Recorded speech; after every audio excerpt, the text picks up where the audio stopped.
Good morning, everyone, and welcome to this session of the Government Operations and Fiscal Policy Committee. We are continuing our conversations regarding the FY27 operating budget. Today, we have 11 department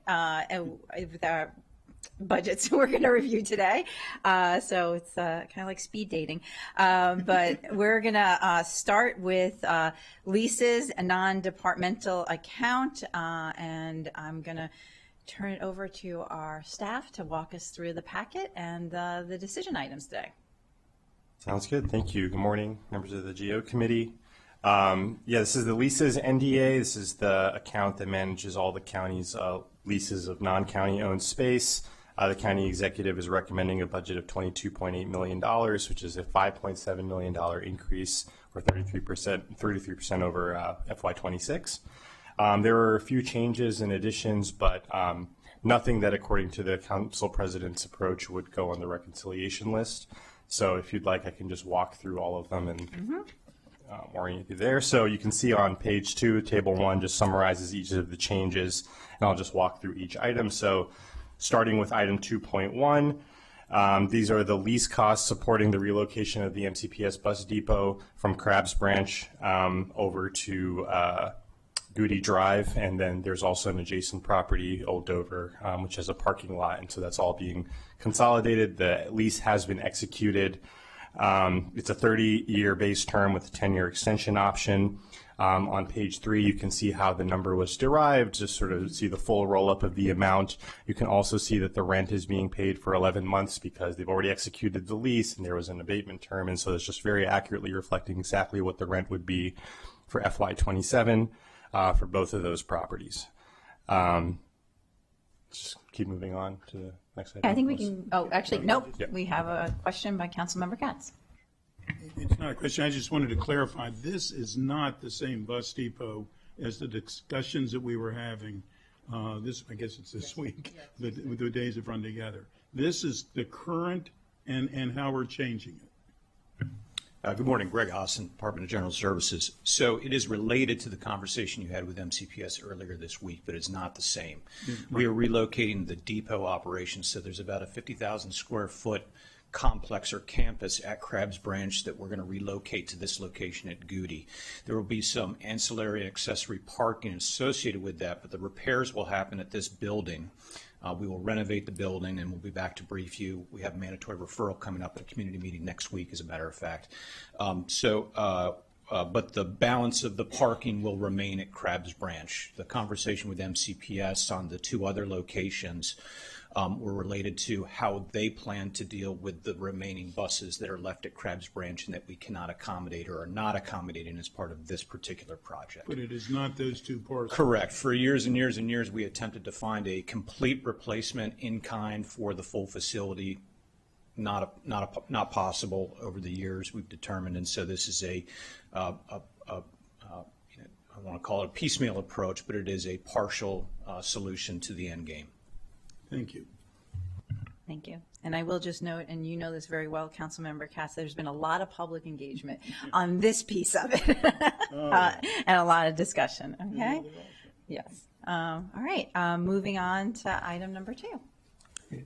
Yes, so item number 2 is an increased cost. It's a restoration of a decrease in FY26. So the county supports rents at 1401 Rockville Pike, and last year they had renegotiated the lease for the upcoming for the new lease term, and so there was an abatement, and so there was a net saving. So in FY26, effectively, there was no rent that needed to be paid, but now the rent payments are kicking in, and so this is being added back into the NDA. We can continue. Great. Question number 2.3. So this is an increased cost related to the net change in rent and maintenance chargeback. So this is interesting. Within the NDA, they maintain an amount to support maintenance across the properties that we lease, particularly for triple net properties where the maintenance falls on the tenant. And so they maintain a certain amount generally based on a per square footage for which they need to provide those maintenance services. In FY26, they had the amount that they had budgeted was roughly equal to $4.74 per square foot that needed to be maintained. This year, they're recommending an increase, which would equal a $5.17 rate per square foot. Technically speaking, I think a base budget would have been at the 4.74 per square foot rate. We don't have that delta here, so you may want to inquire about it, although this is super inside baseball. I do think technically speaking, according to DGS, they are targeting a much higher rate anyway, so council staff hasn't recommended anything, but you said this was a speed date, so if you want to take them out for dinner and a movie and really understand them in the fall, you could do that, but we're not recommending any changes right now.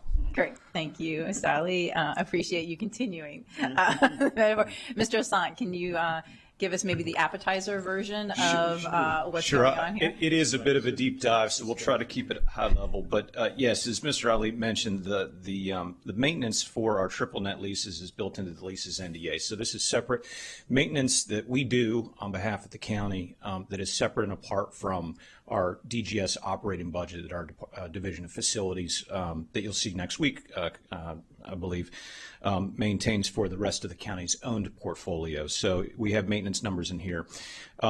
This covers everything from clogged toilets to replacement of rooftop units for cooling and HVAC in a number of different types of buildings. We have warehouses, we have office buildings. Typically the offices are full service, and the landlords handle a lot of that for us. But this rate really reflects the costs that we are seeing in terms of the increases in not just utilities, but also the cost of repairs that go along with this. And this is commensurate with all of the other increases that we've been presenting and discussing with council and the committee in terms of how expensive it's getting to maintain our own buildings and then also to build our own new buildings. But this is really just a reflection of that. Again, not to belabor the point, but as Mr. Ali mentioned, it is a much lower rate than what we probably actually should be budgeting for, but we make it work, and we will continue to do that. As we have in years past. I would also note that we are not through FY26, and certainly when we put these projections for FY27 together, we're doing so in the fall of the second quarter essentially of FY26, and so we don't even have good 26 numbers. We're really working off of 25 numbers and then adding 4% and so forth and so on. So it is a projection. Anything that is not spent obviously goes back into the fund, not this lease as NDA, but the general fund. And but typically that's not the case. And we provided some, as I said, depending on how deep of a dive, we provided staff with some information about how we work off those projections and what the actuals are since FY19, I believe. So we're happy to review those in greater detail at your request. Based on those numbers since FY19, has there ever been a year where you've had money that you've given back to the general fund? There has been. Okay. I don't remember. There were a couple of instances where we came in under, which is always good news, but there were more years, I believe, where we came in over. Mm-hmm. And that's just the nature of the beast, and trying to balance it based on information that is a year and a half old, looking into the future. Now, the asset management software that DGS has been employing and is rolling out last year and this year and beyond, we haven't had enough time to give us a real good picture to do those future projections, but these assets leased and owned will go into the same system. We'll be able to do a little bit more predictive maintenance analysis as part of that, so rooftop units and those sorts of things that can be quite costly during the year, we hopefully can plan a little bit better for and provide a little bit more background or support for these per square foot numbers. But at this point, we're still working on pretty old methodologies. Okay, thank you for that. Any other questions? Or no? Terrific. Mr. Ali, we will take your recommendation and move forward. Thank you. Item 2.4, this is an add, an automated traffic enforcement unit space expansion. It is an add, but again, not recommended for the reconciliation list because it's an expansion of an existing space. You can see the description as provided by DGS on page 4. And And again, it's just an expansion of one space into the adjacent space, and they're storing more equipment in addition to just the need for maintaining the existing space. So if you want additional information, they can answer. No, I think we're good. And then item 2.5 at the bottom of page 4, this is the temporary relocation of the 4th District Police Station to the Wheaton headquarters building. I believe there's some administrative staff that'll be moving there, and there's some other transitions within the actual police force itself. But yeah, this is just supporting the cost to support the operating expenses related to the lease of space within that Wheaton building, which we do not own as a county. Great. Mr. Asante, yes, indeed. Yeah, just one point about this. You will see this again. This is the cost increase for the leases NDA specifically. So this is related to our pro rata share of operating costs in the parks-owned building. So our rent, so to speak, in that building is a pro rata share of the operating expenses. An office, they're all office floors, but a 9 to 5 operation like a DPS or an HHS is about $35,000 a year based on year before and a year before. This is going to be a 24-hour 365 use. The heating, cooling, janitorial, cleaning, et cetera, all will culminate into a much larger number for this particular floor, and this is the number associated with that. So it's about a 2-time increase or 3-time increase on the current and what we've seen with when DPS was on this 8th floor. That said, you will again see the rest of the cost of FY26 moving the police from the existing 4th District Police Station to this floor. We need to outfit it for police. They need lockers. They need furniture that can't be relocated from the old station to the new station. That you will see, I believe, in a supplemental that'll come over with the April amendment. It's a bigger number, so I just wanted to prepare you for that. And it's not this number. This is really just related to the building operations. Great. Thank you. Good. All right. Yep. Good. We can move on. Okay. And the final item on page 5 is item 2.6. It's related to that maintenance amount, but this is related to the agencies that charge back to the leases account, and they're just assuming a reduction in that maintenance chargeback in this amount. And so that's it. There's no committee decision points because we did not believe that anything would go on the reconciliation list, and it seems like the committee concurs, so that's that. Yeah. Any other questions or no? Now that we have you in front of it, anything else you'd like to tell us? No, everything else good? Good. Well, good. And next time I see you, I hope it's in front of Noyes Library. Yeah, I think. Well, you'll see me later this afternoon, but the next one after that will be yes. Noyes All Library. right. After that. All right. Thank you, Mr. Ali. We will now move on to item number 2, which is non-departmental accounts, county associations, boards, committees, and commissions, Metropolitan Washington Council of Governments, public technology, etc. Great. All right. Ms. Cummings, you want to walk us through this one? Absolutely. Good morning. So we have 4 NDAs for the committee's review today. As mentioned, boards, committees, and commissions, county associations, Metropolitan Washington Council of Governments, and Public Technology, Inc. All of these are remaining level from FY26, no changes to the budget. The only note I wanted to make was for the boards, committees, and commissions. This, this NDA budget was right-sized last year, reduced a bit just to be closer to actual costs. And department staff notes that that was a great adjustment. That's working much better and fits the actuals. But that is all from staff. Thank you. Thank you. I don't have any questions on the budget items specifically, but Mr.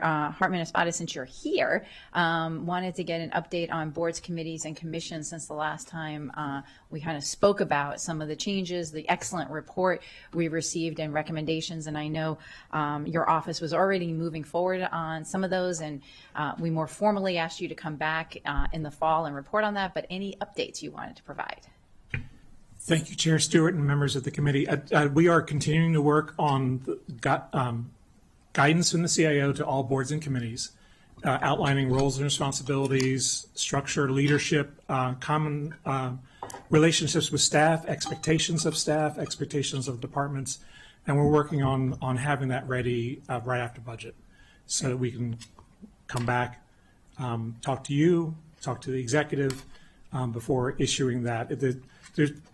As you saw in the report, there's a need for more structure. There's a need for better expectations and support for our teams that are working with all these different boards and committees with all the personalities on them to develop work products that matter for the county government. Great, thank you. My colleagues have any questions regarding these? No, we like when things stay the same. So I think without objection, we'll recommend these budgets to the council. Thank you very much. All right, next item is Office of Intergovernment Relations.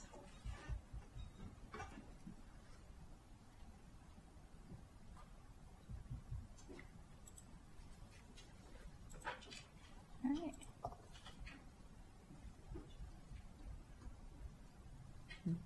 Okay, we can walk through that when you're ready. Of course, good morning. The county executive is recommending an increase of $23,888 for the Office of Intergovernmental Relations, and this increase is reflective of a same services budget that only includes compensation and other non-discretionary operating budget changes. Just as a note, the Office of Intergovernmental Relations earned an OBET score of 7, showing a sustained commitment to advancing racial equity and social justice. The office also shared their intent to continue to improve their advocacy role and portfolio by expanding their understanding and awareness of racial and social justice inequities through readings, available trainings, and also by looking back at the 2026 state legislature to identify and learn from their RESJ successes at the state level. Great, terrific. Ms. Wagner, you want to add anything? Nothing. Yeah. Speed dating is what I heard you say. Yes. So. I appreciate that. I'll just add, the budget request looks good, and I really appreciate the 7 on the OBIT score. You know, we have, I think especially our committee has a lot of smaller departments who come to us who have, and I know it can be a struggle sometimes to address this very important topic and to be intentional about it. And that was one of the things that really jumped out to me about the report, the OBIT report, about how intentional you all have been about looking at racial equity as you're looking at the state legislation and reporting back to council. So we appreciate that work, and we know there's an ongoing commitment to that there. And we also appreciate you being here. I hope you've recovered, both of you. All recovered. Yes. It's quick. Yes, in the last couple of days, or the last 90 days. Yeah. Anything else from my colleagues? Good. No, I think with that, we will recommend this to the full council. Great. Thank you. Thank you. Thank you very much. All right, next we have our Office of Management and Budget.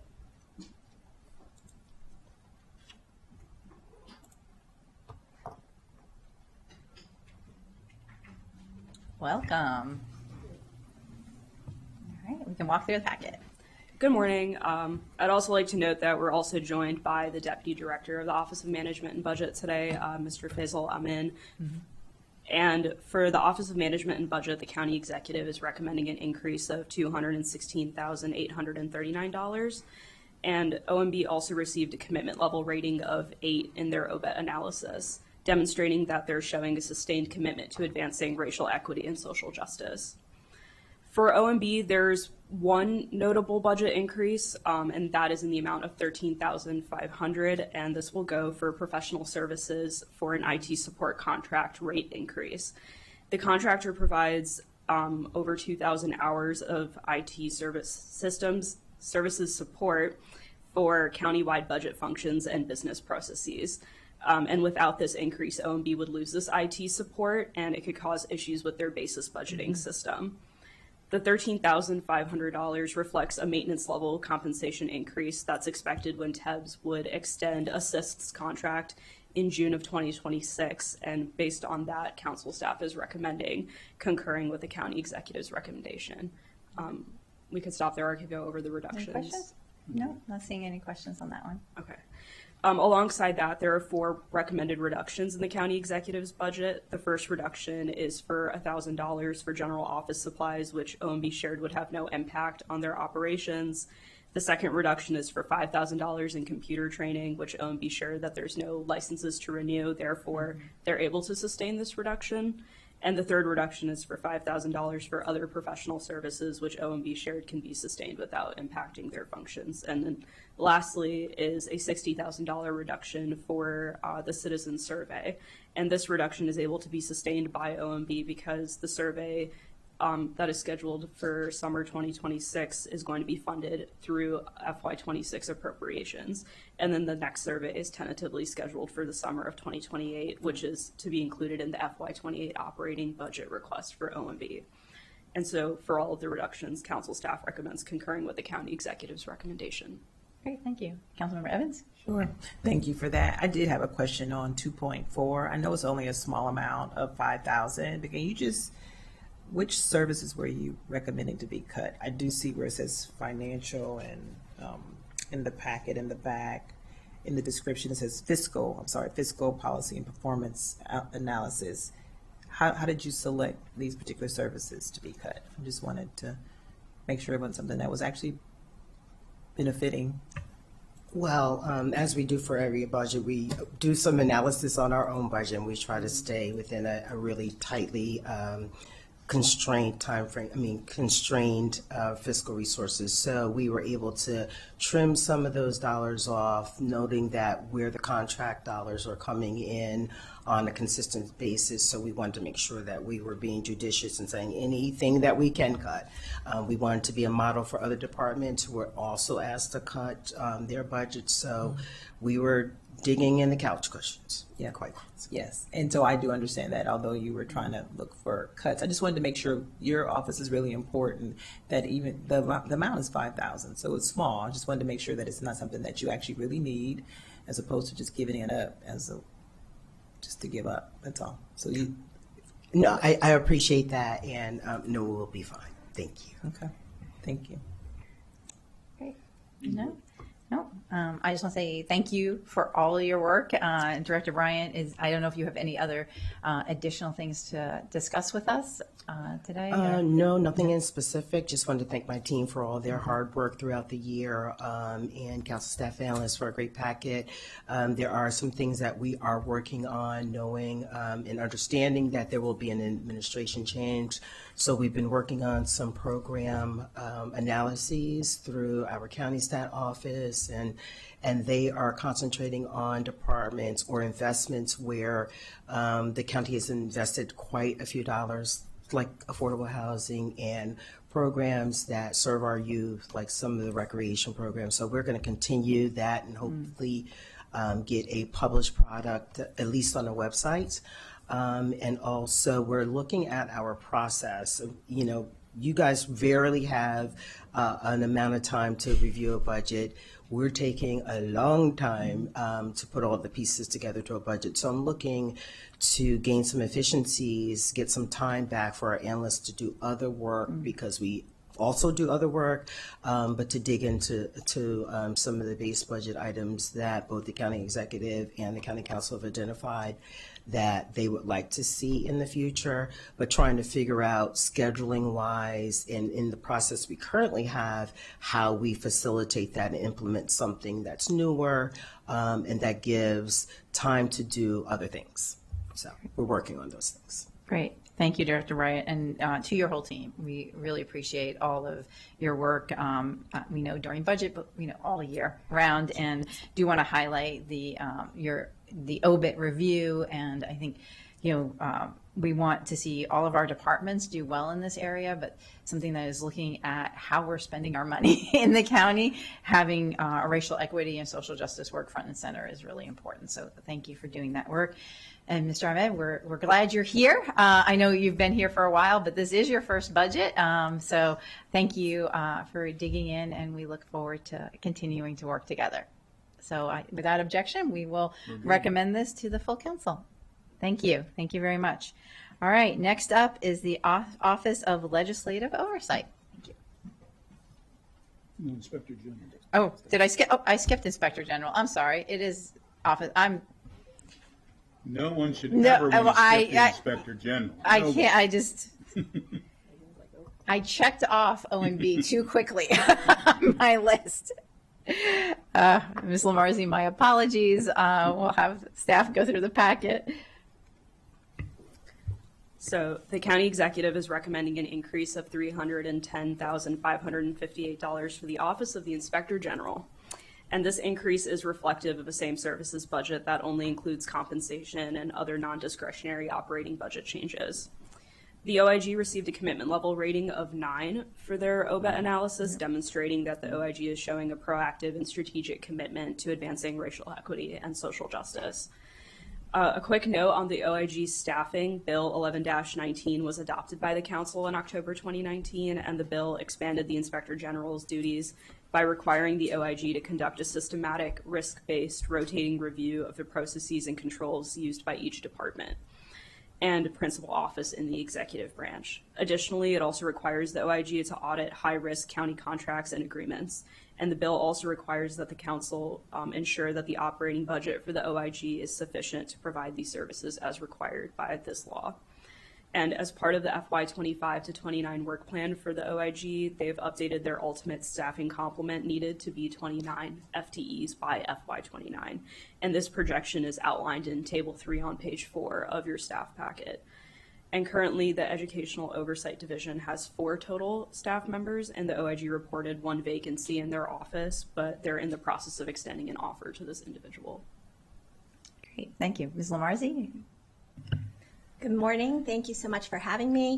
I am incredibly proud not only of the work that our office continues to produce, but also our responsiveness to our community, our demonstrated commitment to transparency, and our recognized excellence in the oversight field. This fiscal year, we have already completed 21 reports. We have made 33 recommendations for improvement. We've identified over $2 million in questioned costs. And we've handled over 365 complaints that have come into the office. That's 50 more than we had at this same time last year. We also have implemented a real-time tracker on our website that tracks the status of open recommendations. This was something we talked about at the audit committee in November. Our office staff worked tirelessly to find a solution that was cost-effective. It did not change too much of the process that we had, and we were able to use some technology that we already had. And so it was a great thing that we've been able to accomplish, and now anyone in the county who wants to know the status of the recommendations can go to our website and see, and it updates every day, exactly where we are. And we also have passed our triannual peer review with distinction. I want to reiterate something that was just said, though. The budget before you is a same services budget. The increase of roughly $300,000 is purely based on annualized operational needs and the negotiated compensation that goes with the whole county. There's no new funding for positions or to support initiatives that we have. For the 4th year in a row, there is no new staffing for the audit division. You've heard multiple times and know full well that we have a mandate to audit every principal office and department. Without the staff to do that, we are unable to meet that mandate in a responsible professional manner, which would put us at a rotation of every 4 to 6 years. Currently, we've only accomplished 50% of the departments. We have 3 open audits right now, but we are significantly behind where we should be and where I had hoped we would be and we planned for, because we just don't have the staffing. And we have looked at alternatives. We did look at whether we could obtain outside auditing staff. It's not fiscally responsible. The hourly cost for the lowest level outside auditor is roughly $100 more an hour than what it probably costs to have someone on staff. And someone who on staff has the expertise. They have direct access and knowledge of the systems here. They're able to do multiple things at one time, not just on one task. So it really is the appropriate thing for us to have staffing that can cover that. Similarly, MCPS's budget has increased 14% since FY25, and during that time there's been no increase to OIG staffing levels. We are responsible for providing oversight to nearly half of the county's entire operating budget. And currently we have 4 staff members that are able to do that. I repeatedly task staff from other units and shift our resources, but it does mean that there are some things we don't get to very quickly. There are limitations in the scope of the work that we are able to do. Sometimes that does mean things have to just be referred back to management. And so that's the reality that we face. And we regularly shuffle resources. That's absolutely something that any of us who work in government have to do. But I want to make sure that we are also transparent about the limitations that we have and the impact that it can have on our community and the risk to the county at this point.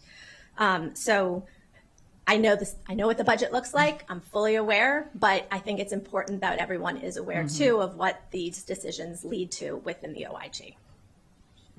Yes, thank you, Ms. Lamarzi. And I just want to clarify, I really appreciate your, every time you come before this committee and the audit committee and the work that the IG's office does.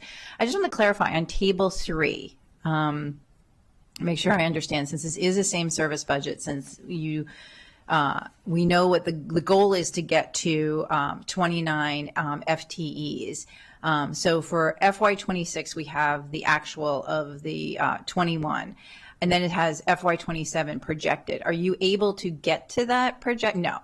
No, we No, don't because have we're those not. positions. Right. This is based on our work plan and staffing plan that was required. It's required in charter, Yes. in county code, that we produce that every 4 years. So we produced a new one last year. And if you go back and look at my work plans since I've been appointed, we're constantly adjusting the numbers to reflect reality, which was we weren't getting new staffing. And based on just over time, as we've gotten our audit unit going, what we thought in 2019 isn't exactly what it is. We've actually been able to reduce what we think the overall staffing complement should be in the audit division from what we thought in 2019, 2020. But this would be our projection, and this would be our proposal for how to responsibly kind of you can't fill 5 positions all at one time. So that's what it reflects. Great. I just wanted to lift that up because I figured that's what it was, but sometimes when people just quickly go through packets and look at charts, I wanted to make sure that we discuss that here at the committee. Any other questions? Or? She does a great job. No, just thank you for all the work, and I'm really excited to hear about the tracker on the website, and glad to see that's working. So thank you so much. We'll recommend this budget to the full council. All right, now we will get to the Office of Legislative Oversight.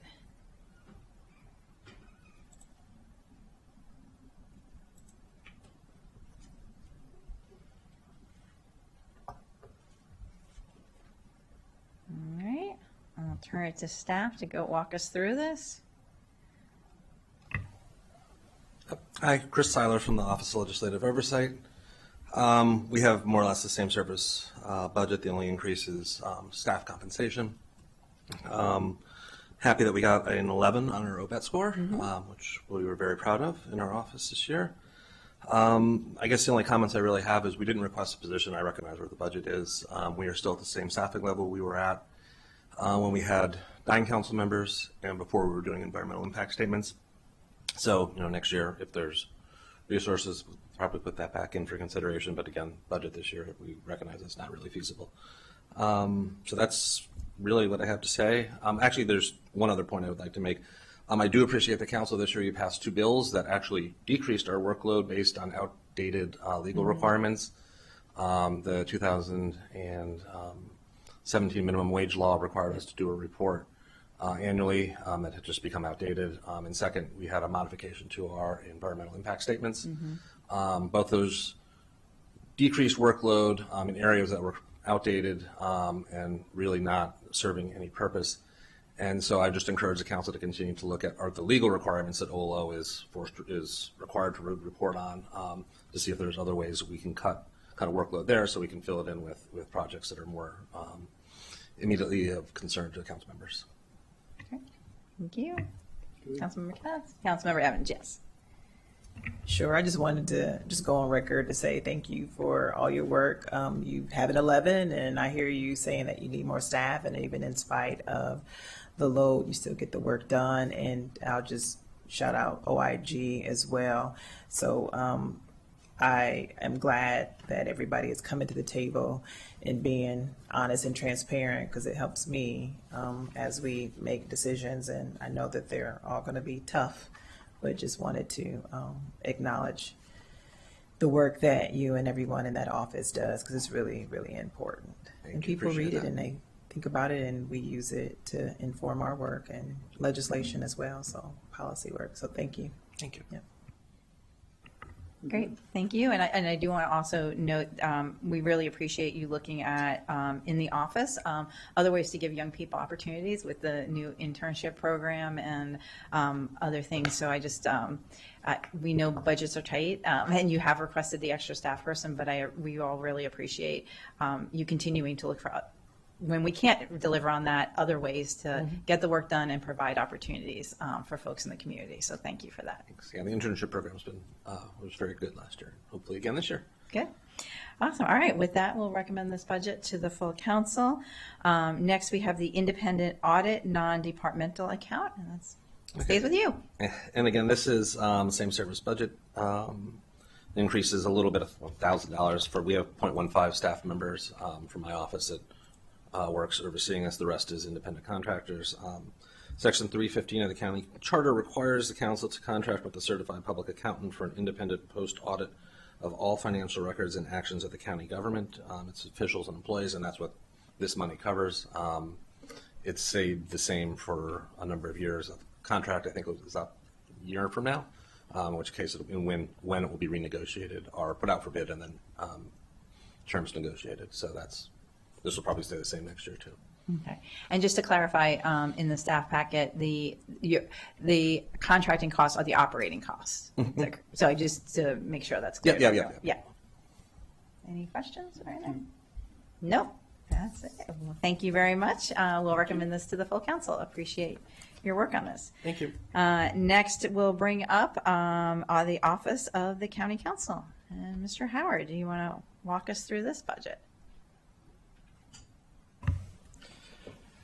Okay, good morning. The council office budget is pretty simplistic this year, as with pretty much everyone else you've heard from this morning. It's a same services budget. We do have an increase of $691,892, or 3.5% from FY26, which is all based on projected compensation increases and other puts and takes in the budget. And so there's nothing that is required to go on the reconciliation list from our office budget. I do want to highlight that we received a 10 out of 11 on our operating budget equity tool analysis, and that's a big credit to the work that Ms. Mendy Singleton and the whole team, our core team, have done as we try to center RESJ principles in all the work that we do. Obviously, the council is very familiar with it because you are participants in that, but I did want to highlight that. Also note that they did, the OBET analysis included identification of certain strengths that have led to that score, including the council's commitment statement that you all have approved a couple different times, most recently in 2024. They noted our core team, which is members of throughout both central staff and council member office staff. And also our team works with some of the smaller departments as well, who are smaller offices, legislative branch offices who don't have their own core team because they only have a couple of staff members. All the different RESJ workshops and training sessions that our team has put on, as well as the expertise and work of the council's multicultural communications team, which plays out in a lot of different ways for all the work the council does. We're also continuing to look at the things that the RESJ identified as ways that we can look at to improve, and so we'll be doing that through the course of this year and working with the council as we walk through all those different things. In terms of budget discussion items, like I had mentioned, everything is compensation adjustments or operating cost adjustments from things like internal service funds like printing and mail. There is the elimination of $100,000 from a one-time item that was approved last year, which was the sports tourism task force study. So that goes out of our budget. I do have one potential reduction for committee consideration that was not in the executive's budget, which is $100,000 in one-time lapse savings that I think we can, the council could take, and we would be able to, it would not impact our operations this year. As you are aware, we've begun a multi-phase reorganization effort in November of 2024 in an effort to try to maximize flexibility and efficiency for our staff, especially as budgets are becoming tighter. And so we're trying to look at ways, how can we do our work for you all better and in a way that can cost less. And so based on this, as well as reviewing historical data, we think we can achieve $100,000 in one-time lapse savings this year without impacting operations. And then as we move into the next council, they'll also give us the option to look at what's the next council want in terms of their expectations from staff and how can we make sure we're set up to meet those needs while still being as efficient and less costly as possible, so you have opportunity to spend money on other things that you would like to do so. So my recommendation would be to take the $100,000 in lapse savings as a reduction and then approve all other items in the CE's budget. Great, thank you. Any comments? Councilmember Evans? Yes. So being here for 5 months, I see this 10. I'm gonna give you all 11. I probably can't do that, but just want to say that coming from an institution where I didn't have individual staff and didn't have as much access to as much staff as I have here at the council, that I just think that you all do a phenomenal job, and I hope that there's not anybody out there that doesn't see the benefit, because it's been a huge benefit to me coming in here just for a short period of time, but having you all support and help to get up to speed, in addition to the team that I have in my office and what I do on my own, but I couldn't do what I'm able to do in this short period of time without the support and help of the central staff here at the county council. So I just thought I would be remiss if I didn't say that out loud, because I won't be here for 4 years, but I just wanted to give you all a shout out and your kudos right now. Thank you, I appreciate that. And that's really a testament to the entire team. And I hope that none of them are actually listening right now, because everyone is writing staff reports, editing staff reports, working on scheduling, working on different communications issues. And so there's so many things that our team does. Kind of some are front and center, others are kind of behind the scenes. But I continue to say I think we have the best team in all of county government, and they really do great work.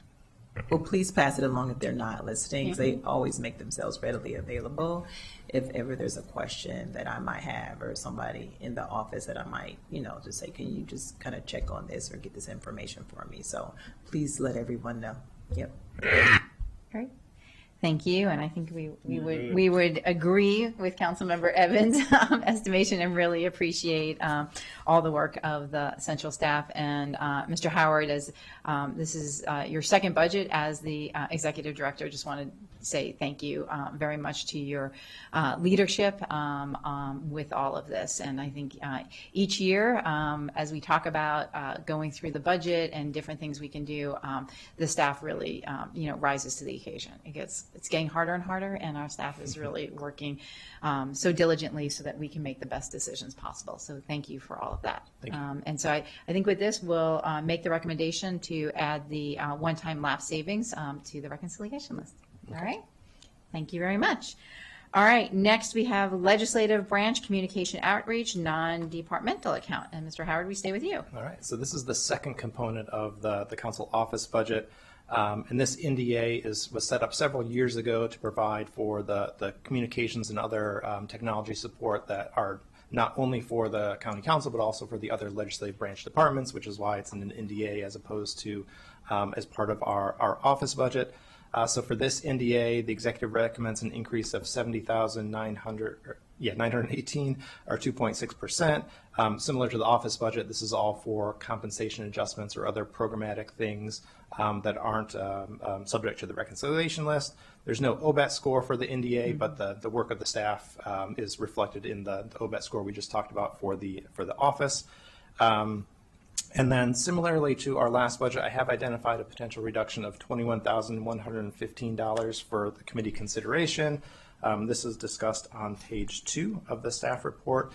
And since FY16, we have had a non-competitive contract that funds, that allowed us to produce shows in Spanish for Telemundo and County Cable Montgomery that related to Montgomery County issues. When this was first funded, we did not have the capacity internally to do some of this work. And as our communication staffing model has grown over the past few years, we now believe we're in a position where we have the capacity to do those types of shows internally. And so we offer this, the contract is really beneficial to the council, but we think we're in a position where we no longer need that, and so would offer that up as a potential reduction to reduce that non-competitive contract going forward in FY27. It was funded in FY26, so we would still get the benefit of that work in FY26 with the money that was funded previously. Great. Thank you. And I do agree with you. Our communications branch is outstanding, and the work that they are doing across our communities is just really terrific, and I really appreciate all of their work. And so I'm good with this. Any questions or anything? I'm good. No, we're good with it. So Terrific. we will recommend this reduction as well to go on the reconciliation list. All right. Thank you. Next, we have the Interagency Technology Policy Coordinating Committee, non-departmental account. Dr. Torregas. I've seen a little bit of him Yeah. this week or two. It should be easier. Oh, but we only too easy.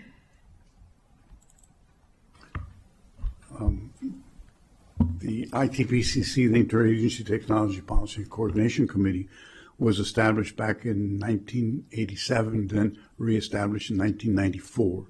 So it is a long-standing structure that would allow Montgomery County government, Montgomery College, Montgomery County Public Schools, WSSC, HOC, and the Park and Planning Commission to come together to find savings and to find common technology platforms for implementation. Back in 1994, that was kind of a vague idea. By now, everything's coming together. The cloud is here, AI is here. And the way to sequence allocations of revenues and cut costs in technology deployments is very, very rife for the taking. However, last year, you as a GEO committee and the full council agreed to shift the responsibility for this NDA away from the Technology Enterprise Business Solutions Department to the CAO's office in the CE budget, because it would be more proper to organize the policy dimensions of having the schools and the county sit down around the same table. No action was taken in 2024, 25, 26. So therefore, it's my recommendation to eliminate this budget item because we don't really need a budget for it. Your council resolution still stands, and it would be my hope as staff that the next administration would perhaps pick it up again, and perhaps we would see another NDA that could implement this. But it doesn't seem right to continue the expenditure, even though it's a tiny expenditure. So my recommendation is to delete the expenditure from the 27 budget, but to remain vigilant, because ITPCC can someday provide some excellent outcomes for you as the council, because it can provide more effective technology deployment across agencies, as well as cost savings, significant cost savings. That's my recommendation. Great. Thank you, Dr. Torres. I'll turn it to Councilmember Evans. Sure.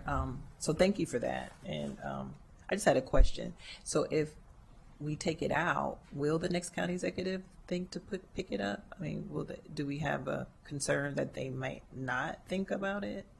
That's my only, I don't want to leave it there to leave it there, but I want to leave it there to make the next county executive think about it. So does that make sense? Yes, and I think that was the idea behind the GEO committee's recommendation to keep it for 3 years even though there was no action. If you look at, just to take 1 minute, perhaps we can do that. If you look at your packet, And thank you for indulging me, because I wasn't here before, and I probably should ask this question before, but. if you look at your packet, the last page of the packet Sure. is a table. And Yes. the table is a very, very impressive table. If you look down the list, it has all the executives of all the agencies of the county government. Not county government, the agencies. And it has all their IT chief staff, the CIOs from each of the agencies. The opportunity to have all six heads of agencies sit in the same room for an hour, 2 hours to discuss joint deployment of technology is fantastic. So in my mind, retaining this is vital. Well, you have a tool. It's called your council resolution, which has to be implemented no matter what. The NDA is a reminder, perhaps. I would leave it up to you three to decide what's the best structure for it. But in my mind, the resolution that the council approved in 1994 is your weapon to encourage this discussion to go forward. Okay, so that was helpful. Okay. Thank you, Councilmember Evans. And I think exactly, we've had long conversation, as you said, and not wanting to have this completely disappear, but also understanding carrying even just this small amount, the staff time that's involved in the paperwork just to process it each year. And given that this county executive has not moved forward on it, I think it's probably a good idea, but that we want to keep the idea of it alive so that the next county executive can avail themselves of it. Okay, that's helpful. Yep, thank you. Yes, Councilmember Katz. Yeah, I think it should be noted, this entire budget is $3,000. Yeah. So we probably spent as much time on this $3,000 as we have on many hundreds of thousands. But it makes sense. We didn't know how this was going to progress, and now believe we know how it's going to progress, but we haven't finished it yet. So I think this makes sense, what you're suggesting. Thanks. All right, so thank you, Dr. Torregas. We'll put this on the reconciliation list, but keep it going for, the 3,000 doesn't have to go on No, reconciliation? not reconciliation. My recommendation is to delete it from the budget. Take Right, action. but I think the deletion is in the county executive's Right. budget, so the reduction needs to go on Technically, reconciliation, technically? We'll be tracking all the reductions Right. on the reconciliation. Yeah. So everything you said everything everyone has said is correct, True. just in different forms. And you said that even after your budget was approved. All right. Yeah. I mean, the GO committee has taken quite a few, small amounts, but reductions today, so we need to keep track of those. Yes, all right. Thank you, Dr. Torregas. Our last budget that we will be reviewing today is the inauguration and transition NDA. All right. Exciting times. I'll turn it over to council staff to walk us through this. Good morning. So we have the inauguration and transition NDA. The county executive has recommended $150,000 for FY27. This NDA covers the inauguration ceremonies and any transitions of the executive and council. It only comes forward every 4 years as it's linked to the elections.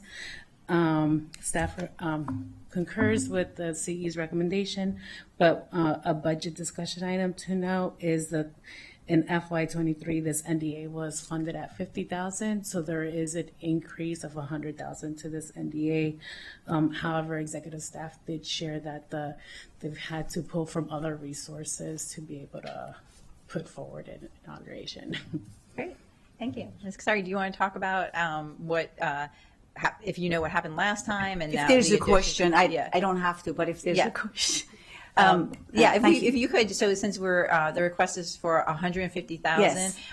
What, just so people know what that would cover in general terms, what would that cover? So but this budget has two parts. One is a transition of the executive-elect to the office, and the other person is inauguration.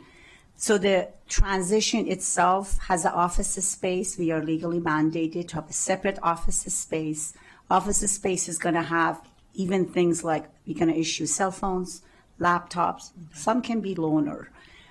We have to provide independent professional services. In the past, we have hired temps for confidentiality. Even things like printer. Sometimes we lease the printer unless we have a printer machine sitting somewhere. Basic office things, or even if there's a need for some local travels. And again, this is executive-elect to be able to prepare himself. There are going to be interviews. There are people that come to the meeting. So there are other factors. So that is for the transition. And then during that process, as part of that transition, there are, and I know during Leggett administration and Eldridge administration, there are town hall meetings, community meetings. So there are rental space expenses, and then there are facilitators expenses. And again, depending on the style of the executive-elect, it's different. Some of them are multiple places. Some of them are in one place. I've been even providing staffing that. It is up to the executive-elect that to accept our internal resources, like someone, let's say, from our office or OMB, or request temporary assistance from temp services. So those are the general expenses related to transition itself. And of course, as you know, there's a separate documents that we prepare. There is no cost other than, let's say, staff's time or director's time preparing it. Then there's the inauguration that has actually food, has entertainment, has flowers, has cost of Strathmore rental. That's a one place, and it's going to be in Strathmore this time as well. Bus transportation, all I can tell you, it's like there are some hard costs that if we have to, we charge back or pay. But there are a lot of soft costs that government provides, but they are never charged back to this account. It is always more than what it is budgeted. So we just wanted to make sure at least it is appropriate. At the end of the day, what I can promise you, it doesn't matter how much is the budget. We are going to make sure we have a very smooth transition. Great. For the executive-elect. Great. And in the 150,000, do you have an estimate of how much you think would go to transition versus inauguration? Yes. These are just estimates, Yeah, by the yeah. way. That doesn't inauguration. So actually, inauguration, the way we have it is about 50,000 or so, and the rest is for transition. Okay. Great. Councilmember Katz. And I appreciate that, and obviously it's all guesstimates, but I think we probably should have two line items, one for inauguration and one for transition. Because it looks like we're spending, I mean, unless somebody really wants to read into the weeds here, it looks like we're spending $150,000 on inauguration. And we're it's not. Yes. And no, we we're not. shouldn't. So I really do believe that would help. Thanks. Budget is being managed in the same place. Yeah, Like if you're gonna I'm need- okay yeah, with that. yeah. It's just how we're saying it. Yeah. Oh, Councilmember Evans? Yeah. Oh, No, actually, I don't have any questions. You asked all of All right, them. great. Yeah, no, so I'm great. Good to see everybody. thank you. Thank you. Yes, I think when we prepare this for full council, I think having those breakdowns would be helpful to so that we know, again, these are estimates. Yes. A lot can change between now and, and the fall, but I think it's helpful to know what you all are estimating based on prior experience with other transitions. So that would be great. All right, but without objection, we will pass this on to the full council for a recommendation. So Thank you. thank you. And that is our last budget we have to go through. We did that in an hour, but I think we were efficient but thorough. And I thank everyone on our staff and across the street for all their hard work and getting us through these operating budgets. Thank you. All right, we are adjourned.